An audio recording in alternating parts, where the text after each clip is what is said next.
Peace. Welcome back to my channel. This is ESAIA Mystic, and today I'm going to just hop into this subject because I was so excited to talk about it because of the last live discussion I had about Lilith and her origins and the dark goddess energy. So I'm gonna take it easy. I'm gonna take it slow in this video. I'm going to flow in this video because there's a lot of points that I want to bring up, and part of me wanted to just do a video where I upload it and you guys won't see me live and you'll see the actual revelations that I found and the images and everything that I found to go with it. However, since I've been going live every day for the past, well, I have not been going live every day, every day, and then I rest for a few days. My channel has been growing and exploding with a lot of new people and a lot of good energy, good vibes, just much of what I was intending for my channel to do when I was going live consistently or repeatedly like I was. So anyway, I'm going to be doing it live, and I'm not going to show you guys any images or any like links or anything like that because I'm just not going to do that this time. This time I am going to talk about it like I have been doing in my last live videos, and hopefully my words and audio alone will be inspiration enough for you to go, Google what I talk about, take notes, go watch these movies, go watch, these segments and parts that I bring up to you so that you can understand what I'm talking about. Essentially, though, this video is going to be about the dragon and the dragon energy and how the dragon, for me personally, has been coming up very strongly in my life and really has always been very present in my life as soon as I started and progressed on my spiritual journey and on my journey of self-discovery. And as you can see, I have on my dragon necklace right here. You can find it at my online spiritual wellness store. Link is in the description. As well as my zodiac necklaces as well. And the black tourmaline. I currently don't have this up on the store, but maybe I will put it back up at some point. I haven't decided yet. Anyway, without further ado, let's get into the topic, subject at hand. And also, if you are new to my channel, make sure you subscribe, hit the notification bell. And everybody in this room, please just go ahead and smash the like button because that helps me and my channel grow. And it also helps people who are ignorant to these things that I'm about to talk about become aware and cognizant and understand the importance of knowing and how to also decode the stuff that they are basically showing us and telling us forthright in all of these fictional stories, which really in reality all of these fictional stories are actually codes. They're codes, and they are telling us the story of who we are. And I feel so called to just unveil all of this. The dragon is such a powerful energy. Okay, the dragon, I never really paid much attention to the dragon until recently, and this is why, and I'm gonna tell you guys a little bit of the story behind it. So for a long time, well, for about 4 or 5 years, when I started my journey as a spiritual teacher and a spiritual leader, I changed my name to ESAIA Mystic. And I started going by ESAIA Mystic. And at that time, I also started using a certain spirit animal to represent my brand and my energy. And that spirit animal was the phoenix. So I was using the phoenix initially to represent the work that I was doing and the fire from the phoenix and being reborn and this kind of higher epitome and evolution of Scorpio, because that is my sun sign, is Scorpio in Western and in Vedic. And so I wanted to embody that, and I wanted that to be the forefront of what I do and how I present my energy and my work. And so that was the beginning, right? I was using the phoenix. And so the phoenix was in the forefront of my work and my energy. And as I was brought further into the things I was learning and the things that I was talking about, the essence of the divine feminine, the essence of woman, was really standing out to me. And it wasn't just because I was a woman. It was because there were so many things that were popping up into my reality that was letting me know the power of woman. So I came across Dr. Jewel Pookrum, who was like one of the first people to really inspire me to want to learn more genetically, spiritually about what it means to be woman. If you have never watched any of her videos or you don't even know who I'm talking about, Dr. Jewel Pookrum is, you know, I think she's an elder. I don't know. She's a vet, okay? And she was one of the first people who introduced me to the divinity of divine feminine energy, dark feminine energy, in a very practical and scientific way, a way that was beyond use your feminine energy to manifest. It was it was beyond that. It was like, no, your literal genes and blood running through your veins is coded with all of this information, and look into all of this information. So she was the beginning. And so from there, I was so intrigued by feminine energy. And it wasn't just, you know, feminine energy, the feminine energy of being feminine and happy and pretty and, you know, oh my gosh, you know, dumb blondish feminine energy, you know, because that's what most people understand as feminine energy. And there's an archetype to that, and you know, there's nothing wrong with being that free-spirited, you know, feminine energy. But when you have that feminine energy without this one, right? And I talk about this a little bit in my light masculine versus dark masculine video. Mom, I think I need to wash my hands because I did. Oh my goodness. Okay. How about this? How about you get a towel out the bathroom? I can't get trouble because I'm not. Help me.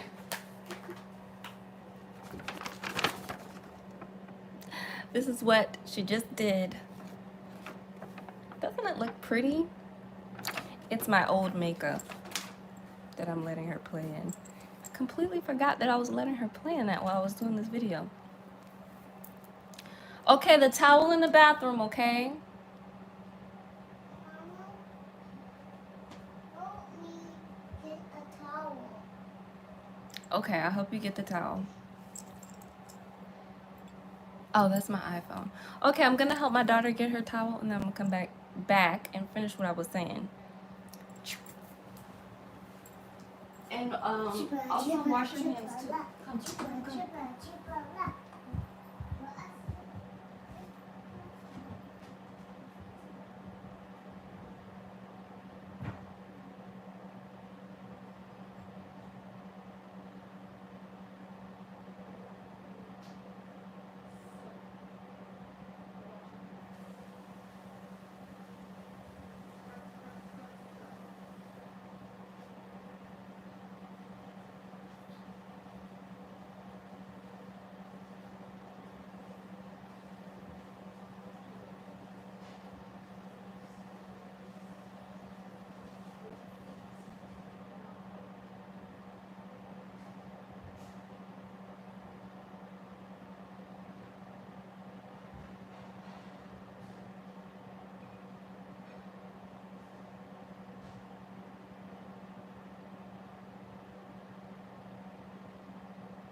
I know it's a little sticky. That's because it was lipstick that you used. That is very sticky. Yeah.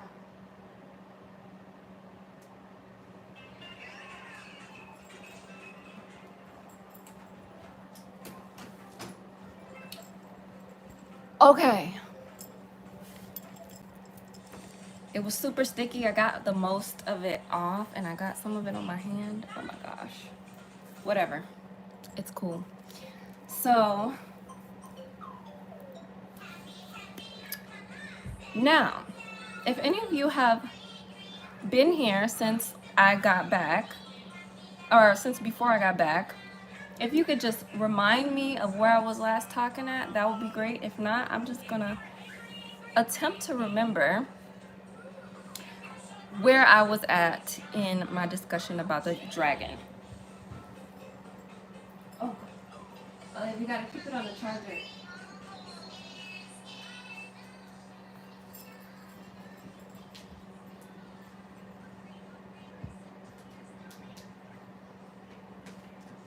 And here you go. Okay, so anyway, you guys, this is why I want to talk about the dragon, because Mama, the dragon. I need a bagel. No, we ate already before we came up here. If you want some food, you can go downstairs and ask one of your uncles. So this is why the dragon is so important. And I'm starting to remember what I was talking about. Okay. So I was super intrigued in wanting to know more about women, right? And how powerful women are and what it really means to be a woman and how being a woman and being in your dark feminine essence means being in your power, in your fullness. And I just wanted to know more, right? And I didn't consciously say I want to know more and become a maniac and try to find all this information. It was just something that was in my heart. And naturally, the revelations just started to come, and also the experiences started to come. Okay? I got into Mama, a what? I need a blanket so my step can stop being hurt.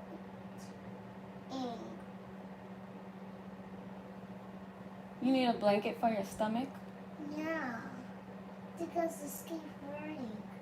Okay, that's because you're sitting in a way that you shouldn't be sitting. So let the phone charge and I did charge it. okay, let the phone charge and then mommy's gonna come and help you out, okay? Okay.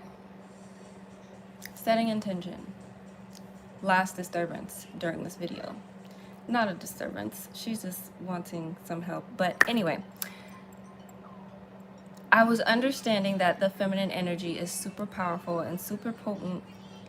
And that is when I started to experience things, okay? I got into a relationship that was like the most emotionally disturbing and a quote-unquote toxic relationship I had ever been in. And it was such a drastic experience that there was nothing I could do other than really assess how I was operating in the world as a woman, how I was moving in the world as a woman. And I was really looking at the women around me also, and how they were moving and how they were thinking. And I was also observing, women who weren't around me and women who were, doing other things and living a different kind of lifestyle.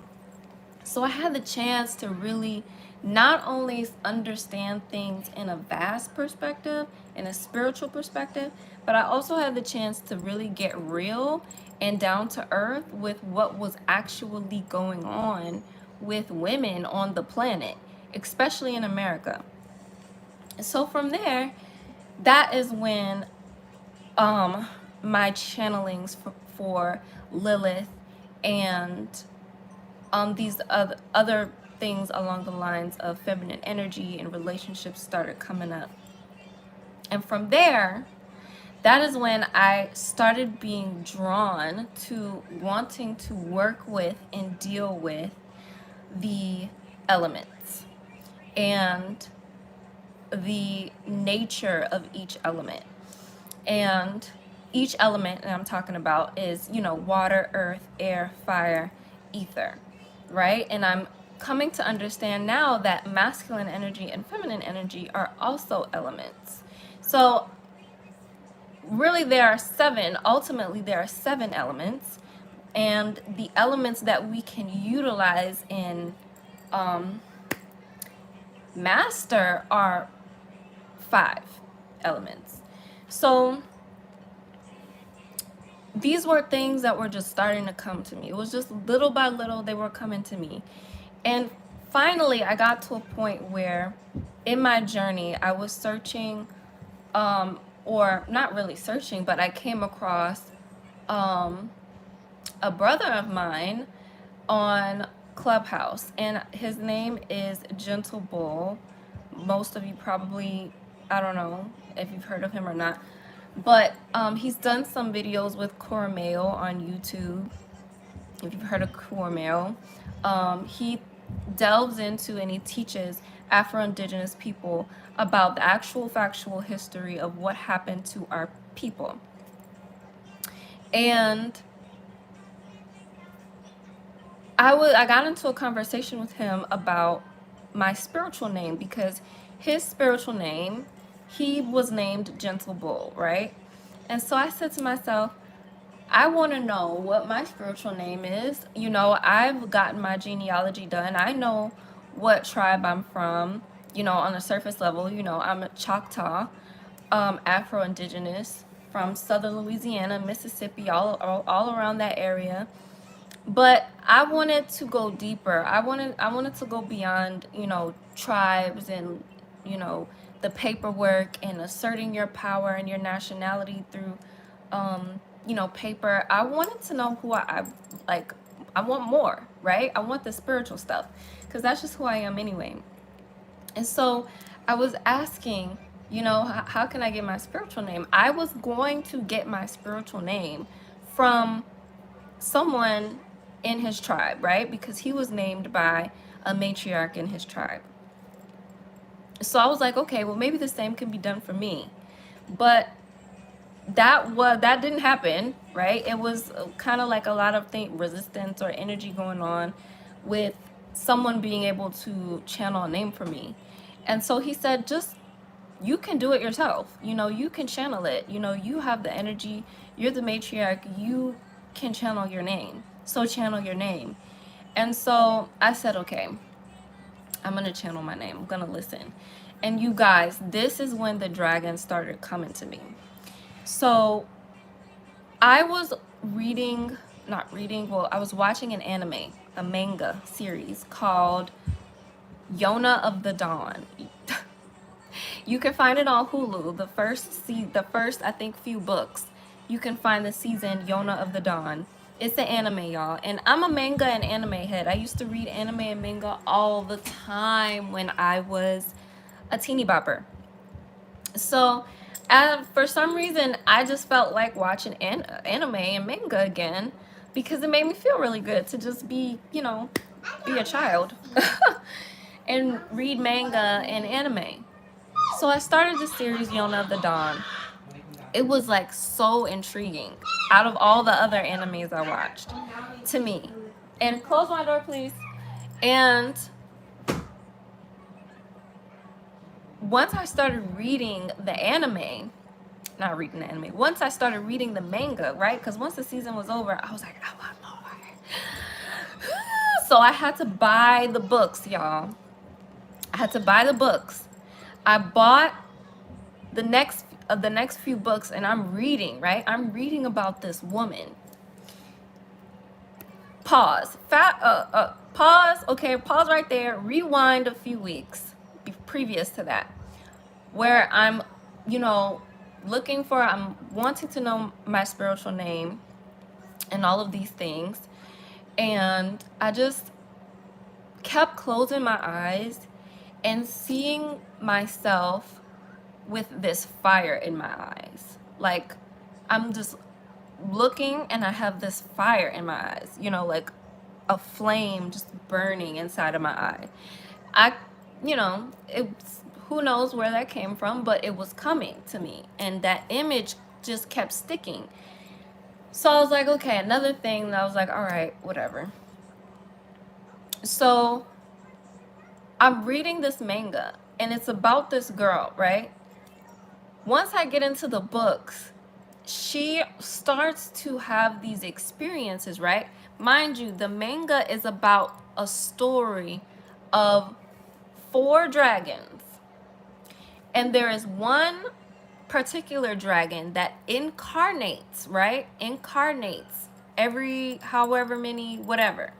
But when this dragon incarnates, basically the dragon has come to bring order and, save the world. Kind of like some superhero stuff.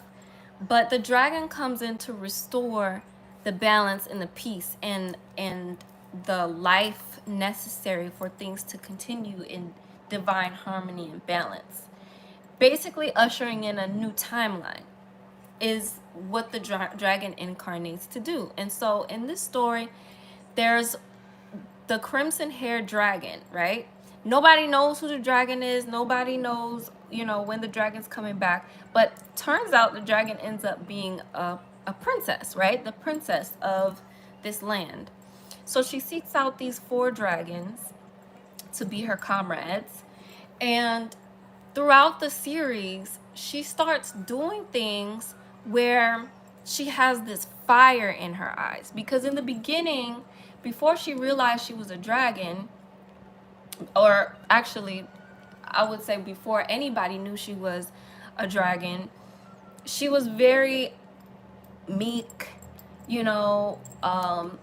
what you would call feminine nowadays. She was very meek. She was feminine, like docile, naive. She had really strong maiden energy, probably on the bad side of the maiden archetype, because she was unaware and she didn't realize, her influence on the world and what the world was actually going through. You got a pee-pee? So maybe it is probably better for me to upload a video because I have to pause to bring my daughter to the bathroom. So one more pause. I'm not gonna make any promises actually. I don't know how many more pauses I'll be doing throughout this video. Come on, let's go. Come on, let's go. Come on, you have to pee. I think I'm just busy. You busy? Come on, let's go. I saw you rocking. Come on. Ow, why my phone? My phone. That one I have.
Okay.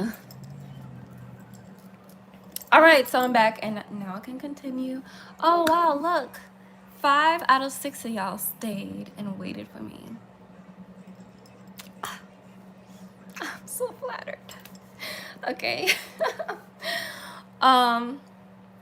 Okay, y'all. Bear with me. I don't know how long this live video is going to be because I told y'all this is one of those topics that is just so many things that came up. So now I realize that this lady in this manga series, right? This princess who was so docile and meek and naive and you know, she was like falling in love with guys that like had no good intentions for her or whatever. And then crazy stuff happens. She switches up, like her energy changes. She goes into that dark place, in that dark space, and realizes some things about herself. And so they get into these scenarios, and I'm gonna just let you guys read the book. I'm not gonna spoil it or watch the anime or manga. I'll put the name of the anime and manga in the description, but it's called Yona of the Dawn. She had this fire in her eyes. And so it was at that moment where it clicked. And I was like, like I've been having these visions of me having this fire in my eyes. Okay, so the story goes on. She has to leave the place that she was living at to go find the other 4 dragons. And, you know, the story goes on and it gets really, really good, okay? But essentially, this princess has an energy about her that screams authority. It screams peace. It screams love. It screams beauty. It screams the dragon energy, right? And I know most mythical energies have talked about the dragon and portray the dragon as being, you know, this fire-breathing dragon that's ruled by the element of fire. But I started digging into this after I saw her fire in her eyes. I said, hold up. Let me dig into these dragons, right? Let me dig into these dragons. What does it mean, right? And there was also another character in the story that was named Hawk, right? Like the bird Hawk. And so I didn't really dig too much into the hawk, but I was digging so much further into the dragon. And what I found was so amazing to me because everything that I found and what that was revealed to me about the dragon was everything that I had been feeling drawn to the moment I changed my name to ESAIA Mystic. All right. So I looked further into the dragon, and if you guys want to look further into the dragon, I really loved the description that What Is My Spirit Animal gave. Whatismyspiritanimal.com. I don't know if they still have the blog up, but basically if you type in the search engine whatismyspiritanimal.com and type in the dragon spirit, that description of the dragon was so on point. It was so on point because number one, it is an energy that calls you into leadership. Number one. When dragon spirit comes to you, it calls you into some form of leadership and authority and influence over the collective. And it's a very strong and powerful energy because not only is it an influence and authority that can change people's lives, it is an energy that can change the evolution of consciousness. It can literally change timelines.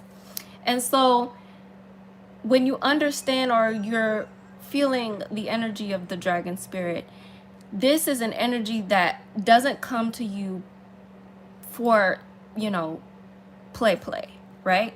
This is an energy that comes to you when you have been called into a higher order and purpose, and to really step into a role of leadership for humanity. And the symbolism of the dragon, and, you know, the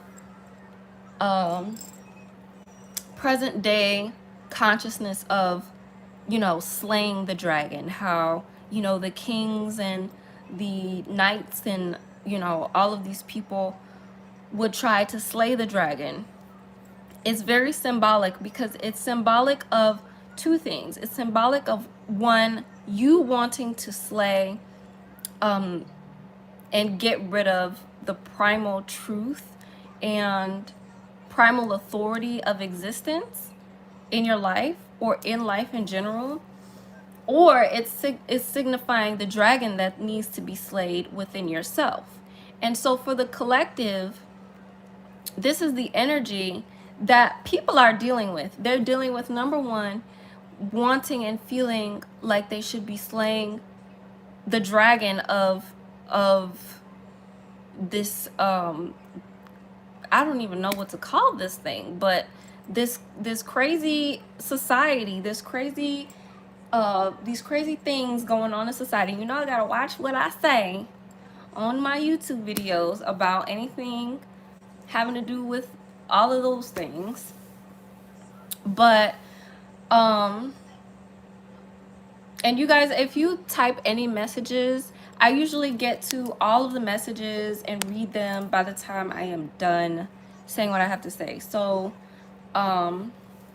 just know that I get to the messages and read them. But this is the energy that comes up around the dragon, and this is the energy that we're dealing with. Like, this energy going on right now is causing people to feel these emotions of either here, come here. You seem like you're sleepy. I'm not sleepy. So this is the energy that's coming up. It's the energy of needing or feeling like you need to slay the dragon, right? The big dragon that's trying to kill everyone with with its craziness. Or you're feeling like you need to slay the dragon within yourself, because the dragon within yourself is causing destruction. So that is the symbology behind, you know, dragon slaying that I've noticed, right? And also was kind of described on the website that I told you guys about. But essentially, if you are feeling called to the dragon, if you have been seeing the dragon, feeling interested in the dragon is coming to you because it is letting you know who you really are and what the magic that it is time for you to tap into. So this is all about magic, you guys. The dragon represents the primordial force of creation. And the dragon does not have a single element that rules the dragon. If you go into Chinese astrology or you know, other areas of the world and what they think about the dragon is never just a fire-breathing dragon. They have water dragons that live in water. They have air dragons that fly in the air. They have fire dragons, and then they have the earth dragons. And then they have you know, a dragon basically attached to every element, which also can be seen when we see the 4 dragons in the manga that I was talking to you guys about. And not just in the manga, but in the next few shows that I'll be talking to you guys about. So basically, this is what was coming up for me. And it got to the point where after I read that book, I had a dream. And in the dream, I saw myself with this really big giant bird, right? The bird looked like a hawk. It was a huge, gigantic bird. And the bird was so huge. The bird looked at me. We made eye contact. But he was like a majestic bird, you guys. It wasn't no regular bird. He was huge. And so we made eye contact, and he was looking at me like with these intense eyes. And I'm like, okay, hello, how are you? So the bird flies away. And when the bird flies away, behind the bird into the air, I see this huge little, at the time, I was like, there's this huge little worm thing flying around in the air. Like, what is that? So it's flying around, right? It's like a little serpent slithering in the air. And so finally it comes down, and its wing, like the feathers or the you know, the feathers of this, at the time I was like, this thing, like I don't even know what it is. It looked like a long bodied never-ending story dog. Like that's what I thought it was. I thought it was the dog off of the Never-Ending Story. It was so long, first of all, and it looked like it had a dog head, right? Like the way the Never-Ending Story animal looked. So anyway, I'm looking up at the sky, and this being comes down, and it just slithers down, and when it comes down, it lands, and he's like, get on. And he's like, get on. I'm like, okay. So I got on, and then we just flew like into the sky. We were flying around, and we went all over the place. We went into, you know, mountains and what is it called, canyons, and over forests, and we were just flying. And so I woke up that next day, and I didn't know what that animal was, what that creature was. I was calling it a dog, a flying dog. But then, okay, this is what I'm telling you guys, but then I started putting two and two together. So I had this dream previous to when I began reading that manga book. I had this dream previous to when I started reading the anime and when I started looking into the Dragon Spirit. It was only when I started, and when that click happened, right? When I saw the fire in the girl's eyes and I started to dig more into the dragon, I started seeing the images of the Chinese dragons and the way that they look. And I'm like, oh my gosh, that is that dog head that I thought was a dog, but it's not a dog. And that long, squirmy, wormy body was not. And I literally, that's how I was describing it. And I'm like, it was a dragon. This whole time I'm thinking it was a long, weird dog. And it was a dragon. A white dragon. So I'm like, okay. Now I know my name. Now I know my spiritual name. And that's when the name Soaring Dragon came to me.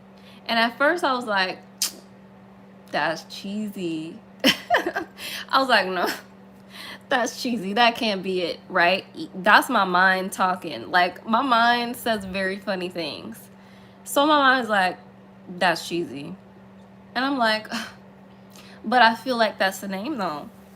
And so I went and I was looking further into that name. And the thing that I like to do is I like to always name myself and check the numerology of a name. And so I checked the numerology of the name Soaring Dragon, the destiny number, the soul number, and the personality number, because I wanted to know it all. And the name Soaring Dragon was literally the same vibration of ESAIA Mystic. And I was like, this is not funny. This is not funny at all. But here it is. Like, here's the name. And coincidentally, I had already named myself that by naming myself ESAIA Mystic.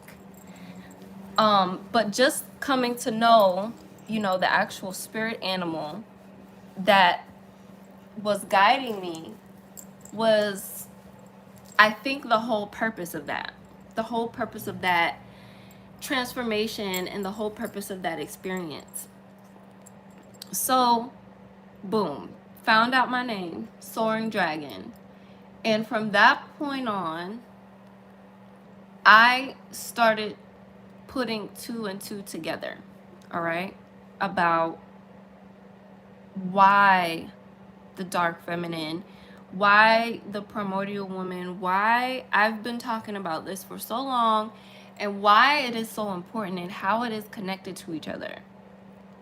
And it's because of the fact that the dragon is what birthed all things into creation. It's where all of these ancient stories come from, these ancient mythologies come from, around, you know, Lilith and the serpent being the, you know, creative force of the universe. When you go to Australia and they talk about the rainbow serpent, when, you know, you learn more about American history and you learn about the Nagas, you know, all of this relationship to the serpent. But beyond the serpent, you understand that the serpent is an reflection of the original form of what is really known as the dragon. So the dragon is said to have created all universes, right? The dragon is this primordial force of creation that's created all of the universe and many, many realms.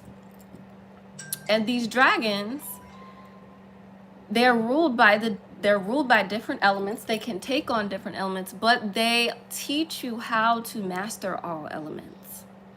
And so the dragon is super like the major key when we talk about this God force of the universe and creation.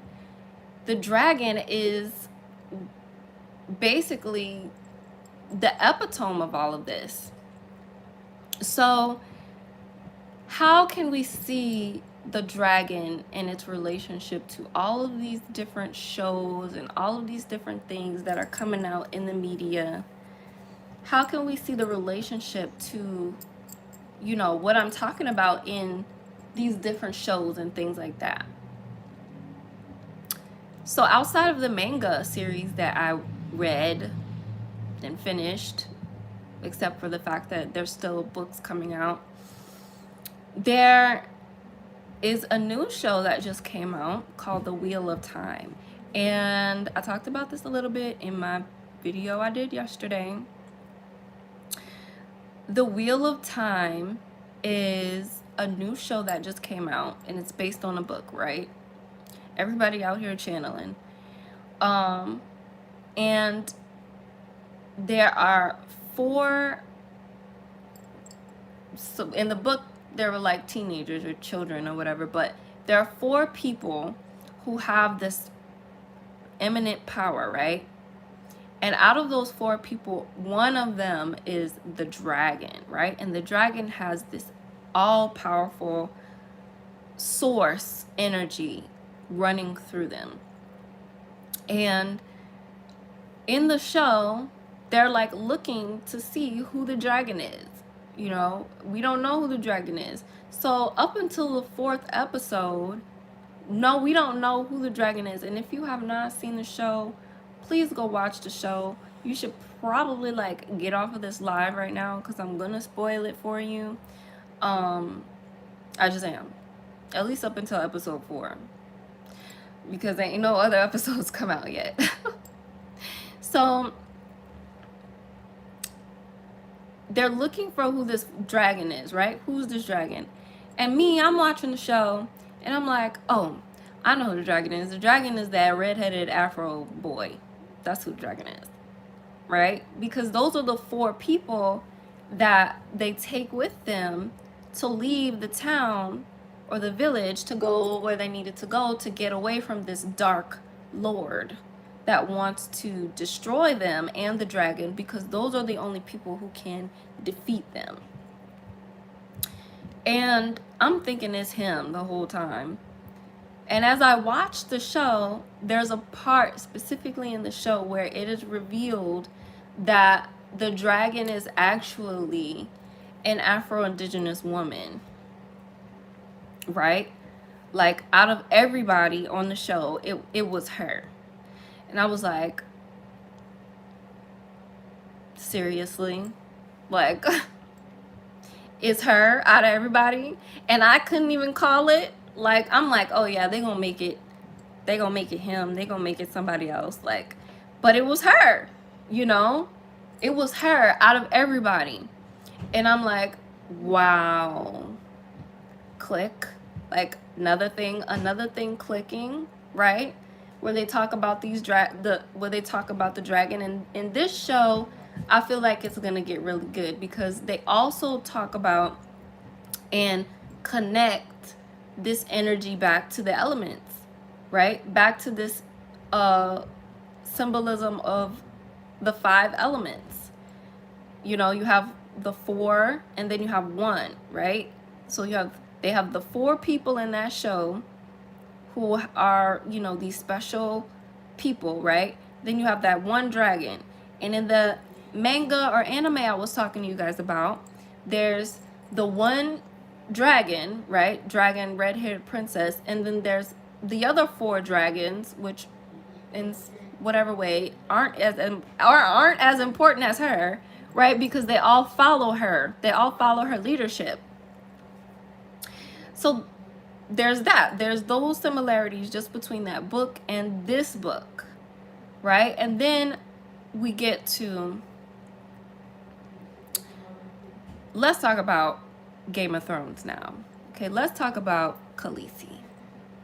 Because this was the mother of dragons with her white hair, right? Symbolizing the beginning, right? And her energy was also very dragonesque, okay? Her energy was the same as what I was describing earlier as this naive princess who, you know, was letting people lead her that didn't know, you know, didn't have her best interests in mind. And, you know, people taking advantage of her. And her really just having to learn, like, this world is, you know, a certain way that I was naive to before because I was living a different kind of life. And so now it's the same kind of energy with Khaleesi and her story. She had to go through some major things, right? So in the other story I was mentioning, her father was murdered right in front of her, right? And so in Khaleesi's story, it's pretty much the same thing. Actually, now that I think about it, Khaleesi's father was murdered. I don't know if it was in front of her or not, but things just started happening. Things just kept happening that was making her realize, and I've got to step into my power. I've got to step into who I really am, because all of these things that are happening, this cannot break me, you know? So Khaleesi has a similar story, and we see her rise. We see her flame, right? She had a what you call it? She had a scene where she just was just walking out of the flames, right? And that was the beginning of her just coming into her full authority and who she was physically, spiritually, mentally, and just in totality, right? And I sincerely believe in that story that Khaleesi's character was intentionally wrote out to become psychotic at the end. Because anybody who watched Game of Thrones from the beginning knows, okay, knows that Khaleesi's character was not supposed to turn out like that. Like, Khaleesi's character in the beginning was pure. It was coming from a raw and true place. She was wanting to she wasn't trying to, what was her quote? I don't want to spin the wheel. I want to break the wheel. I don't know if she said that or not, but that was her quote, right? I don't want to be a part of this wheel. I want to change the wheel. And we all know, if you don't know, I knew, I was like, she's the one who deserves the throne, because her character was so potent, right? And her authority and her level of self-respect and you know, her heart at the same time was so open and willing and loving, right? She freed a lot of slaves. Like, she freed people. She stopped people from getting their heads cut off. She was like for the people. And then in that janky, crazy, you know, horribly written last couple episodes of the Game of Thrones season, the last season, they turn her into a psychopath out of nowhere. Out of nowhere. That was done on purpose. I just want y'all to know that. Her character was done on purpose. I want y'all to know that. Because they understand what the symbolism behind the Dragon Queen really actually meant. And if she would have to become queen, then that would have been too strong of a message. You know how many people was obsessed with Game of Thrones? That would have been too strong of a message. They changed, they sabotaged it. They sabotaged the storyline of that show so that they could keep the you know, plot line of this psycho dragon queen, you know, the psycho powerful authoritative woman kills everybody out of spite and murders everybody out of spite. She can't control her anger. Everybody, I'm sorry, I'm getting emotional about this, because I knew Khaleesi was supposed to become queen. I knew that. Everybody else knew that too, except for the people who don't like women in their power. Those were the only people who didn't want that to happen. So the fact that they made the boy in the wheelchair the king, nothing against, you know, disabled people or guys, it just didn't make any sense. It threw the whole show off. It threw everything that was being built up in the show off. It threw everything off energetically, in our hearts and our spirits. And that is why the ending of the show Game of Thrones was poo. And if any of the directors or producers or whoever was a part of the show is watching this, yes, the ending of the Game of Thrones was poo. Okay, I would have a whole nother timeline for the ending of that show. Nonetheless, she was representing also this dragon energy, this primordial essence of creation. And then you move on to the show Avatar.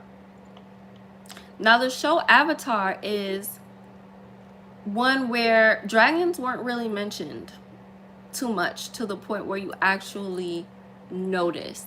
And I'm sorry, I'm not talking about the show Avatar yet. I'm talking about the movie Avatar. So Avatar, the movie, oh my goodness, oh, made some money, y'all. Stop that. The show Avatar was not the show. Why do I keep saying the show? I need some water. I've been talking for an hour straight. Not an hour straight. I took a couple breaks for those of you who haven't been watching me. The movie Avatar, they don't really talk about dragons on like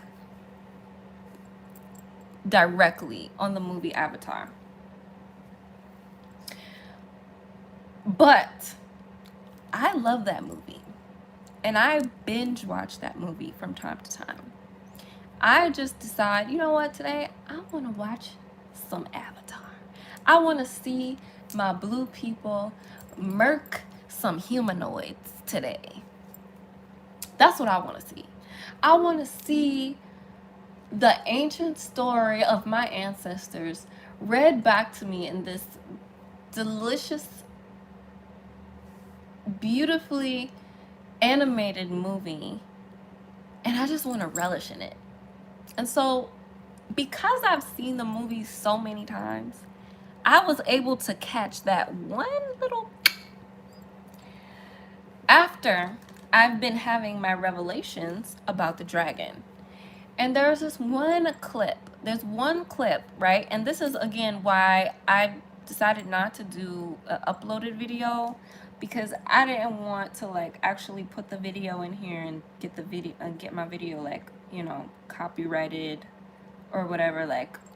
So that's why I did that. But you can go and you can watch Avatar on Disney Plus, or your purchased copy of Avatar, and you go to that part. Go to the part where Dr. Augustine is explaining to Jake Sully. He's such a cute name. Where Dr. Augustine is explaining to Jake Sully, she's like, do you understand who the chief is? Do you understand who the chief is? Like, she's explaining to him, you know, and it's a really short clip. It's like right at the beginning of the movie where they're walking somewhere. And she's like, okay, showing him the picture of the matriarch of the tribe. Okay? So in the tribes in Avatar, there is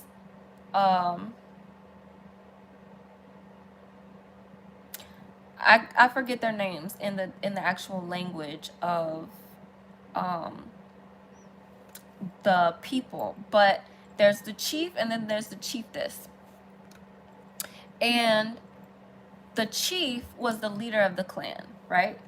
And that was his thing. He was the leader, right? That's what she said. He's the leader, right, of the clan.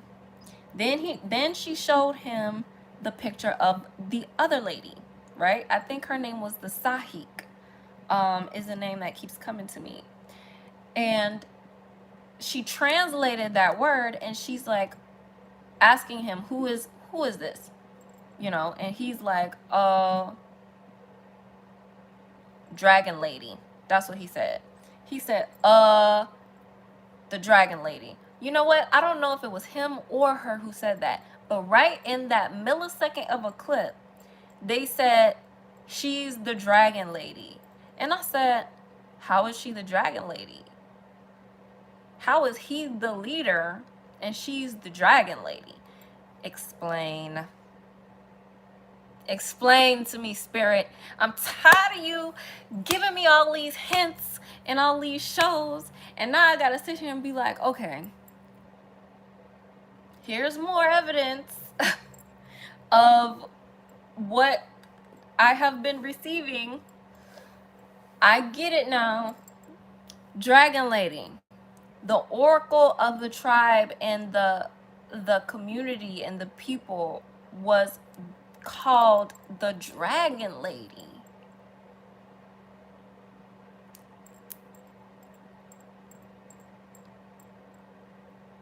Okay, you guys already know. You guys are already getting where I'm heading at with this.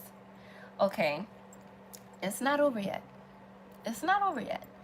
The dragon lady is the oracle of the tribe, and she channels directly from their deity, aka their source, who is known as Aiwa.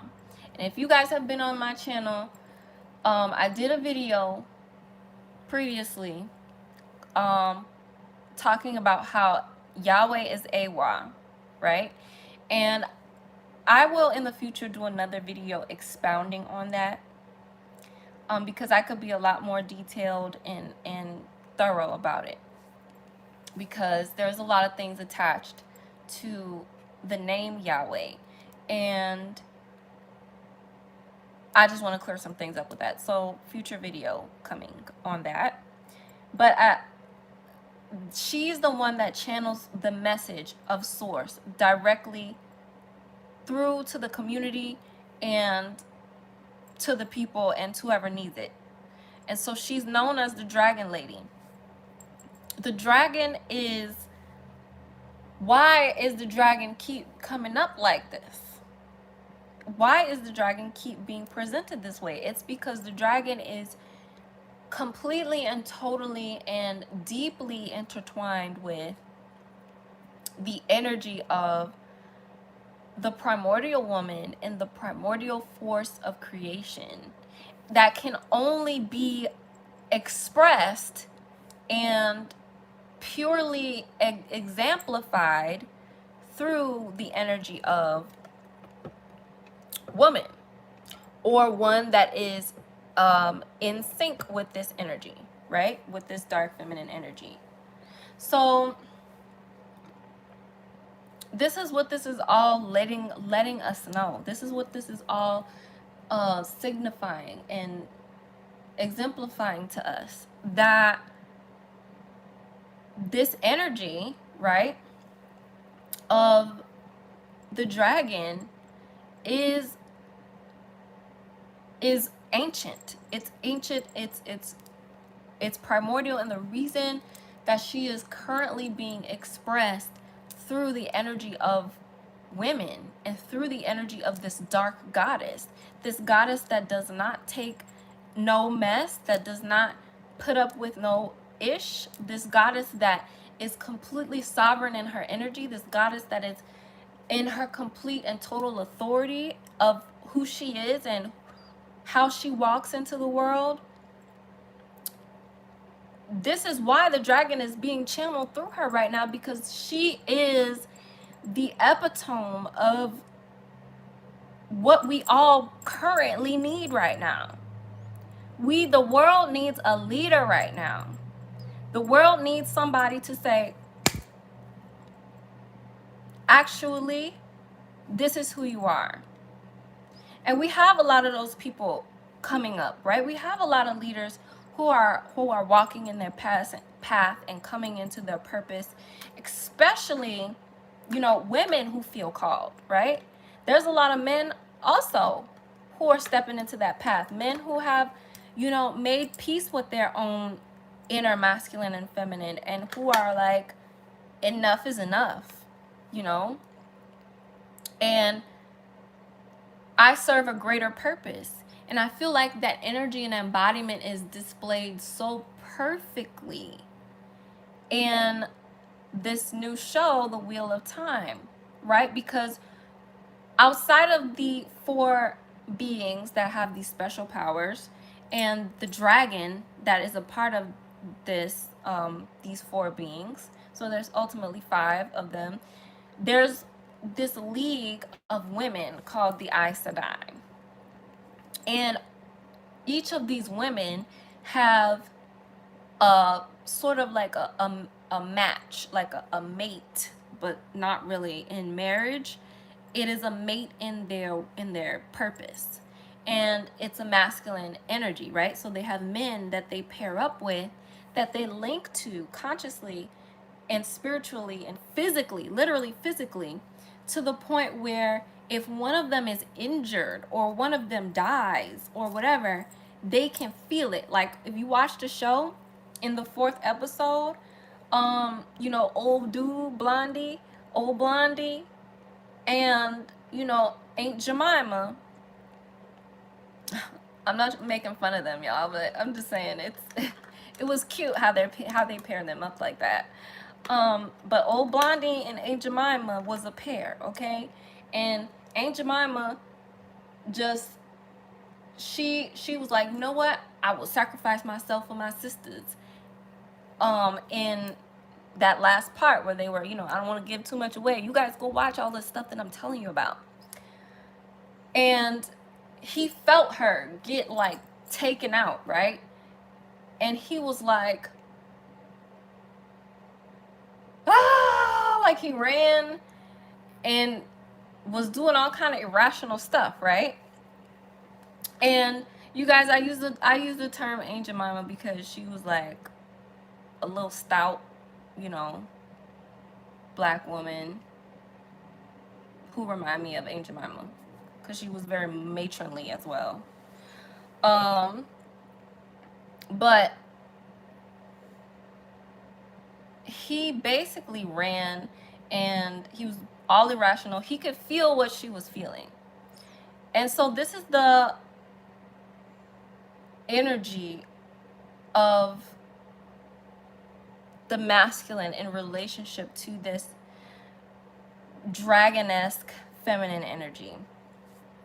And I can tell you right now, you know, most women are not operating as if they are dragons, okay? As if they are the dragon goddess, as if they are the Aes Sedai, and that, you know, the masculine that comes into their life is, you know, because they're protecting them physically. They're protecting them with their physical agility, with their mental force, with all of this masculine energy, right? And the Aes Sedai is channeling this one power, which is this spiritual power that can do all kinds of stuff, right? Take out lightning, water, thunder, air. It's all the elements that they are operating within. So this is a perfect reflection of how the masculine energy and the feminine energy is operating together and moving and flowing and honoring each other. And for most women and men in this society, that's not happening. It's not happening at all.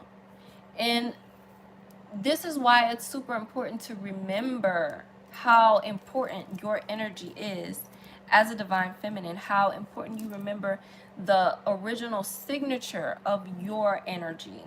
Because there's too many women who are, you know, worshiping men like they're the saviors, right? And I think somebody was commented yesterday talking about how in the like in the actual book or the series, I'm not sure, I can't remember, but they were looking for a male savior, a male dragon, right, to save them, to come and restore balance and order and all of that stuff. When in this show in particular, the previous dragon, who was a male dragon, messed everything up. Messed everything up and made everything go back. You know, basically they said the last dragon pushed us back, like, instead of bringing us forward. And this is also very symbolic of just how this energy of predatory masculinity and patriarchy has and is in a way retarding people. It's retarding people into being so devoid of spirituality, being so devoid of higher consciousness and beyond the facts and the information and all of these things. So it's about coming into balance and really remembering the essence of this energy and embodying it. So I've been on here for a while, you guys, and I just want to bring up one more thing in relationship to the dragon, and that is understanding the elemental nature of each dragon and how some of that was kind of revealed in the show Avatar, and actually not even completely and fully in the show, because in the actual book and in the actual books, before Aang went into the ice, and was crystallized in the ice, right? Avatar: The Last Airbender. If you haven't seen it, that's on Netflix as well. And if you haven't seen The Wheel of Time, that's on Amazon Prime. And if you haven't seen Game of Thrones, that's on HBO. So get together. And I already said Avatar is on Disney Plus. So Avatar: The Last Airbender, before he got crystallized into the ice, he had a friend. And him and his friend went to go to this cave. And they were like exploring, right? They were friends, they were just exploring. And they went to this cave because they wanted to find a dragon. They were looking for a dragon. And so when they went to the cave, they actually found a green dragon. And the green dragon was, you know, angry and, you know, blowing fire out of its nose and all of that. And what was going on was the dragon sensed that somebody was trying to steal her eggs, right? And which somebody was trying to steal her eggs.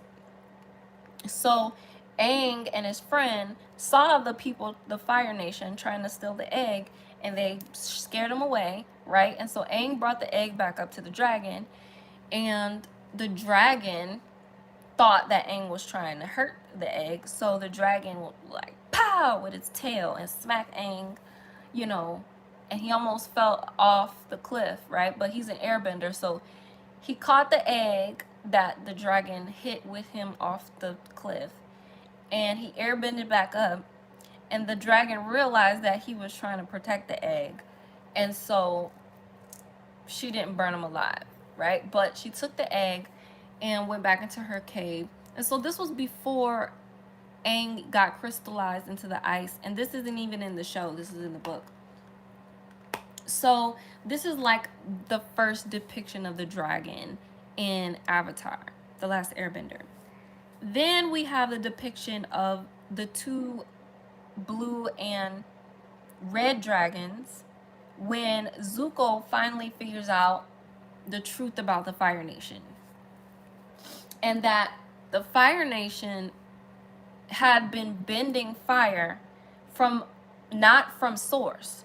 They had been bending fire from anger, rage, and you know, fear. Like, this is their emotional source of bending fire to pretty much take over the world. And once he found the blue and red dragons, he realized that fire bending was coming from another place. It wasn't coming from those places. It was coming from source, coming from the heart, and all of these, you know, pure things. So then there's those two dragons, right? So we have the green dragon, the blue dragon, the red dragon. Then in Avatar: The Legend of Korra, which is the season after Aang, not the season, but it's the show after Aang, right? Aang got old. Everybody, pretty much that timeline is gone, and then reincarnates into Korra. And Korra, I'm sorry if I'm telling this too fast for you guys, but I'm getting it out there, okay?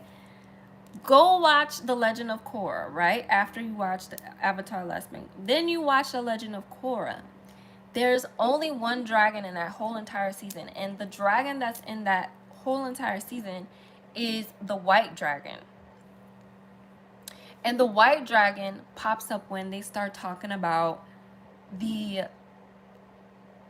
beginning of time, right? The beginning, the very first avatar, meaning the very first person who was able to bend and master all four elements. So this is the very first avatar. They tell you the story of how the avatar who can master all four elements comes into being. Now, pause. Let's recap, okay? We've been talking about the dragon. We've been talking about how the dragon masters teaches you how to master all four elements, right? The dragon teaches you about elemental magic and mysticism. The dragon teaches you about spiritual insight and spiritual power. This is all energy. This is all dragon energy. And so we get into the legend of Korra and we start going into the story of the first avatar, and we see the white dragon. And the white dragon was in the beginning. So all of these energies of each of these colored dragons teaches us something. The white dragon, the green dragon, the blue dragon, the red dragon. They're all symbolic, and not only do they all have a tie to each of the elements, but they're all teaching us something esoterically, right? That white dragon being the beginning. That's the dragon that I had a dream about. White dragon. The green dragon being the earth's energy, the motherly energy, the earth feminine energy, the one that will slap the living life out of you if you try to take her egg, right? The one that she don't play about her creations, okay? She's grounded, she's strong, she's stable, and she loves life. She loves her life, and she loves the life of her children. And so this is the earth feminine energy. Then you go into the blue and red dragons, okay? So you would think like blue represents water and red represents the fire, right? And I see these two dragons as, yes, water and fire, but they can also be represented as duality. And I think that within the avatar, its message kind of tied in with yin and yang. However, the water dragon and the fire dragon, I think, are just their own separate entities. And when we get into the energy of duality, masculine and feminine, then you're dealing with two whole, different kinds of realms of being.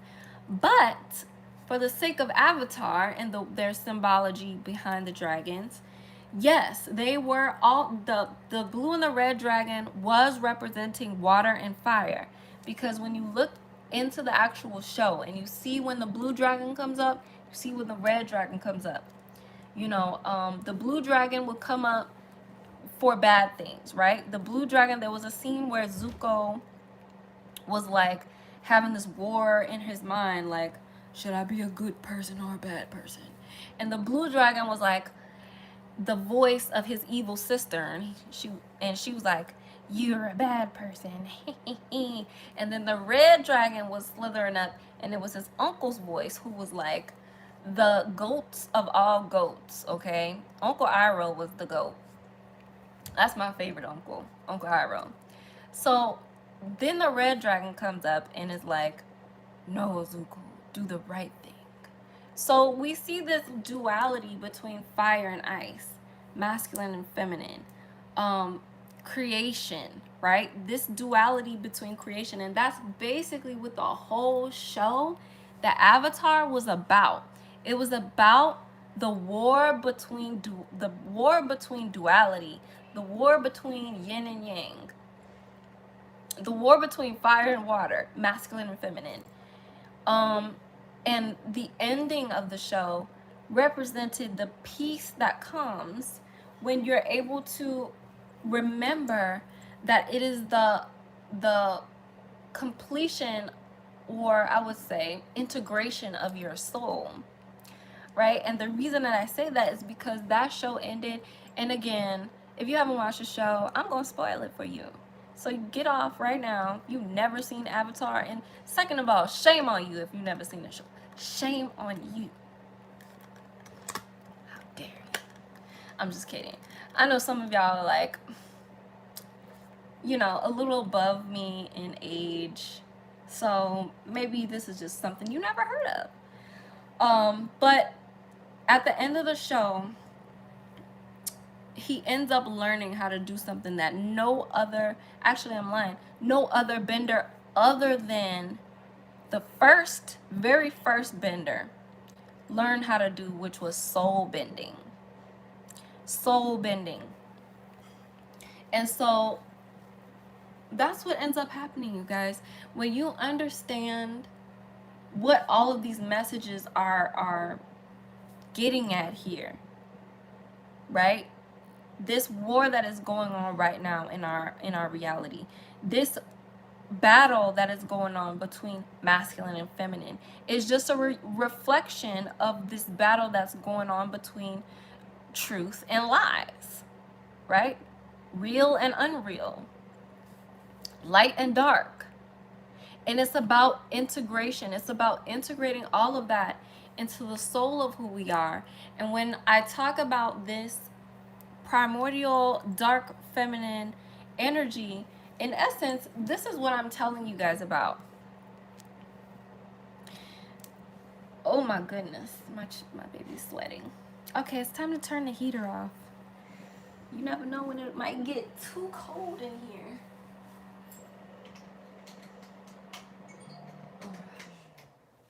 Way too cold, way too cold. So she definitely just like went to sleep while I was doing this video. All right, you guys, I've been talking for way too long, but I enjoyed it. I enjoyed everything that came out of my mouth. And now I'm about to read these comments. And if you guys have any questions, and also if you are still in the room and you've been watching this video and you enjoyed this video, make sure you smash that like button, subscribe, comment what you think, comment your thoughts, questions.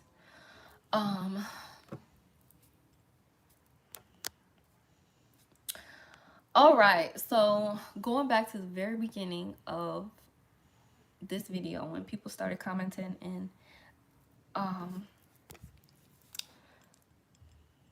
the Egyptian Ankh is a symbol of the feminine energy, and the old world was heaven on earth, a world of good and peace. The cross symbol of today's world is male energy, is war and evil for symbol of a cross. Yes. Yes, it is. I agree. Thank you, the enlightened monk, for your share. I completely agree with that. Somebody said right on time. Okay. So must have went live at a good time. Hello from Brazil. Hi. Hello from Brazil. Tudo bom? Tudo bem? Oh, yeah, that's how you say it. Tudo bem? Não fala mais português. But, you know, I try. That's a language I've been wanting to learn. So at some point I'll learn it. But I've been to Brazil and I love Brazil. South America is amazing. I love South America. Brazil doesn't get any natural disasters either, which is interesting to me. Simone says, yes. Simone Rogers says, yes. I was in a meditation a few years ago and heard this voice say, you are the Dragon Queen. And when I went to do research on it, all I could find was stuff on the Dragon Queen from Game of Thrones. Right? And how did her story end? She got killed. She got murked by her own family. That was horrible. I was like, first of all, this is out of Jon Snow's character. Jon Snow, he's not one to do things like this. Like, he's one to be like, no, there's a way. But everybody was like, no, Jon, kill her. She done killed everybody, so now you have to kill her. And it was just a horrible ending, you know? But Khaleesi definitely was the one, you know, to inherit the throne and also take the throne. But they depicted her as this angry bitch at the end of the show. Angry and spiteful, right? And I'm like, no, this isn't like her. This is like Cersei. This is something Cersei would do. This doesn't match up with Khaleesi's character at all. Anyway. Somebody said, I see though. Aunt Jemima. I already said why I'll call the lady Aunt Jemima. And I'm sorry if that sounded racist, but I don't consider it racist when somebody actually gives me the energy of matronly. She gave me really matronly energy.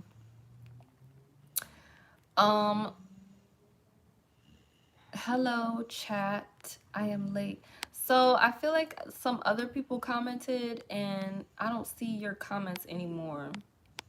So I don't know if you deleted your comments because I didn't respond in time. If so, I'm sorry. I'd like to just, you know, say what I have to say and then get to the comments. Because if not, then I'm going to, I don't know, maybe I should just try it, see how it goes. I'll try responding to you guys while I'm in my video and see how that feels. Because I don't know, it might bring more out that I didn't even know I should be talking about, you know, that could be talked about. A lot of Aztec goddess and gods are connected to dragon or snakes, like Coatlic, a goddess, or Quetzalcoatl, a dragon god. Yes, they are. They all are because of what I am telling you right now. Because of what is really just simplified into plain English and understanding, that it all links back to one remembrance, one full and total embodied remembrance of, you know, the energy that we are all tapping into collectively at this time, which is the energy of the dragon. And the people that come to my channel, that is what they're looking for. They're looking for that energy. They're looking for that mysticism, that magic. They're looking for that remembrance of their power and authority. They are looking for the truth. And that is, in essence, also something that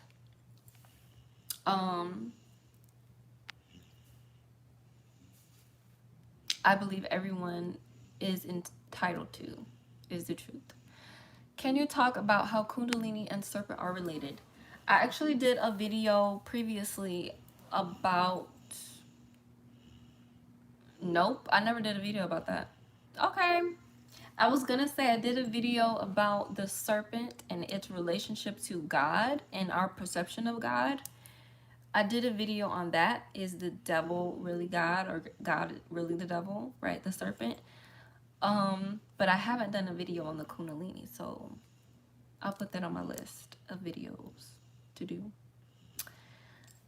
But yeah, you guys, that's pretty much my long chat about, hour and 30-minute long chat about the dragon and my experience with the dragon, how my spiritual name is the Soaring Dragon, and how the dragon is living within each and every one of you, right? If you allow the magic of who you are to be revealed to you. So all of these things that was revealed to me, that I was told would come to me, right? You will receive your name. You will receive your, you know, your spiritual name, right? Was what Gentle Bull told me. I was like, okay. And I set my intention. I said, bring me my name. Bring me my name. I want to know what my name is. And I let it go. And messages come up. Dreams come up. Symbolism, right? Spirit speaks to you through symbols, through people, through synchronicities. And when they match up, you'll be able to feel it inside of you. You'll be guided. And so this is what the hawk spirit was also teaching me in that same energy, because I brought up hawk earlier in the video. And the hawk spirit teaches you how to let spirit be your guide. And that is something I've been stepping into lately, is to just listen. Even if I have no idea, or even if it doesn't make sense, if it matches up with something that I'm feeling inside, then that means move in this direction. So that's also what I've been doing. Thankful to the hawk spirit.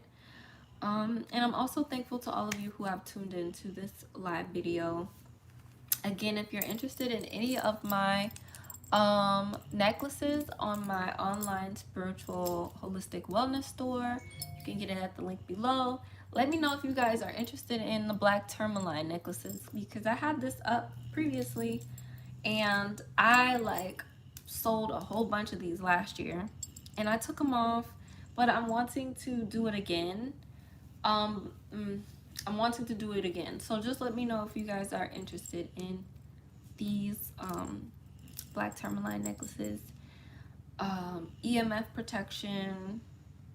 Black tourmaline is grounding. Black tourmaline is stabilizing and shields you from negative energy by emitting negative ions into your aura, into the atmosphere, which essentially balances you out. And this is another thing about the dark feminine. Oh my gosh, now it's just coming up. Black tourmaline and things that are dark,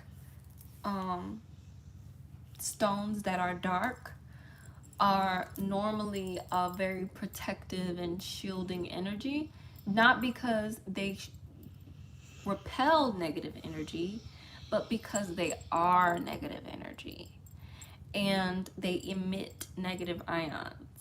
And these negative ions balance out the positive ions, the overload of positive ions that is what keeps most people in, imbalanced states in today's age, in today's day and age. And see how that relates back to the masculine energy? See how all that works?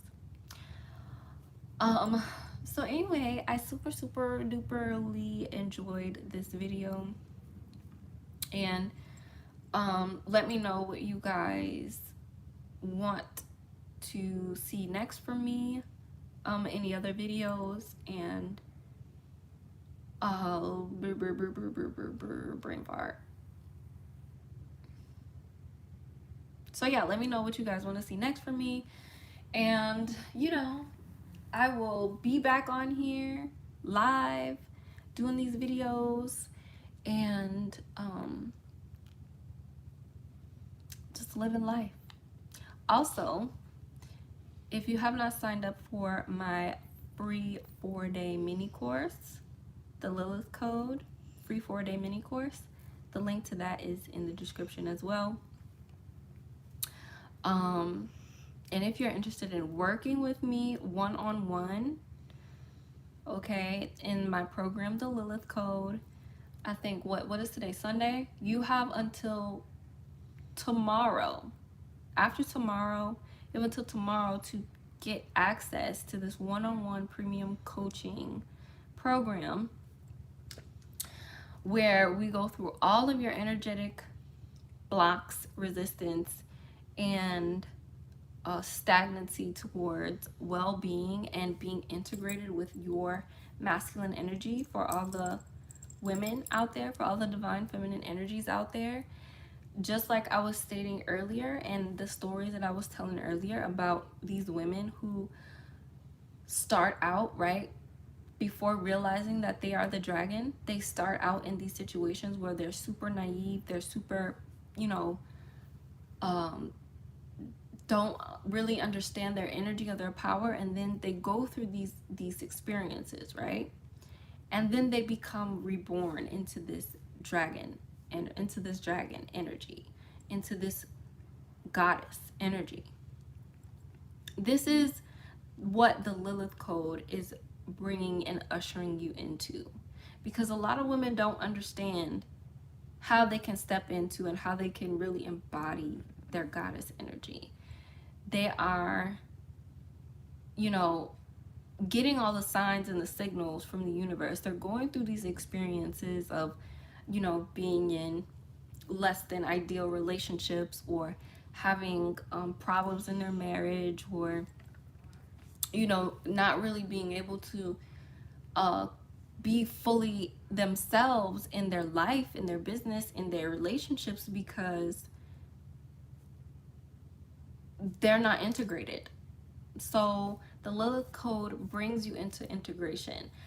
I have helped several women heal their marriages. I have helped women heal their consciousness as far as relationships go, going from, you know, basically dealing with guys that are, you know, I guess, what do they call them? Dusties. Guys that, you know, do not treat them like a goddess, do not live and move in a way that honors them, to being completely changed in their conscious around masculine energy, what they're able to receive, how men are able to show up for them. And I've had a friend of mine, I had one really good friend of mine actually go from being completely done with, you know, relationships and guys, to going and meeting someone that was like completely super respectful gentleman, and a millionaire, right? And this guy was like preparing his whole life just to find a wife and to have a family and be able to protect and provide for a woman. And after she was, you know, exchanging and working with me for what I think it was about 3 to 6 months, I was like, oh my gosh, like, really? Like, this is your results? Like, this is really good. Like, this is amazing, you know? And I knew that the codes and I knew everything that I was sharing with her would get her that, but her actually manifesting that was like, dang, like, these codes really work. You know what I'm saying? So this isn't just stuff that I've, you know, helped other women with, but it's stuff I've applied into my own life. And really stepping into a higher form of self, to where you know what it is that you're here to create, you know what it is that you are moving into, and you have a, you know, astute authority about you that is sovereign and that is magnetic and it's powerful. And this is what creates, you know, the results that you want in your life of, you know, being balanced energetically in your feminine energy. So if you're interested, the link is in my description. You have until Monday to be a part of the program for 13 weeks and get all the juicy energetics and codes from the Lilith code. After Monday, the price is going up, and you know, that's just what's gonna be. So you have some time, you guys. You have some time to get in there. So that's about it. Outside of that, that's about it. I don't have anything else to really share or talk about with you all. And shout out to everybody who went to my store and purchased something while I was on this live video, because I heard those cha-chings while I was talking on my other phone. So thank you to all of you, and thank you to all of you who have watched this video. I am about to close this video out. So if you guys want to chit chat or say anything else before I hop off of here, do so now. Other than that,